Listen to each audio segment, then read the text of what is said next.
নিরপেক্ষ, সুষ্ঠু এবং গ্রহণযোগ্য নির্বাচন অনুষ্ঠানের জন্য সেই দায়িত্ব আপনারা পালন করবেন। অথচ এখন আপনারা রেফারি হয়ে হাত দিয়ে একটা গোল দিয়ে দিয়েছেন। আপনারা কোন নির্বাচিত সরকার নয়, এটা আপনারা যেন সবসময় ইয়াদ রাখেন।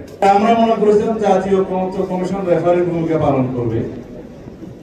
আমরা মনে করেছিলাম এটা অন্তর্বর্তীকালীন সরকার অত্যন্ত নিরপেক্ষভাবে তার দায়িত্ব পালন করবে।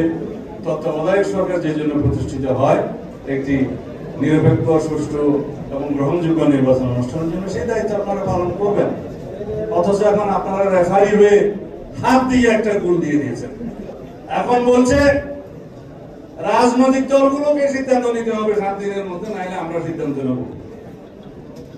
অন্তর্বর্তীকালীন সরকারের উদ্দেশ্যে বলতে চাই, আপনারা কোন নির্বাচিত সরকার নয়, এটা আপনারা যেন সবসময় ইয়াদ রাখেন।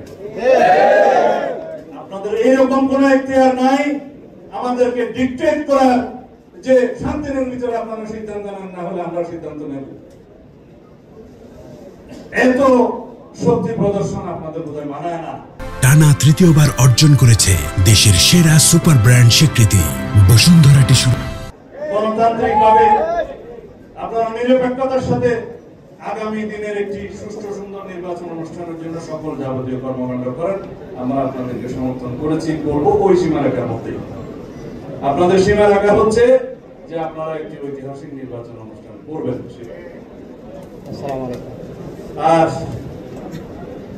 যদি মনে করেন যে আরেকটি রাজনৈতিক দল দিয়ে আমাদেরকে আহ্বান জানাবেন আলোচনার জন্য,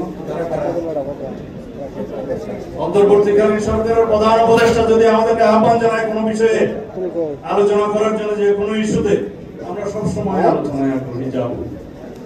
কিন্তু অন্য কোনো একটি রাজনৈতিক দল দিয়ে আমাদেরকে আহ্বান জানানো হচ্ছে কেন?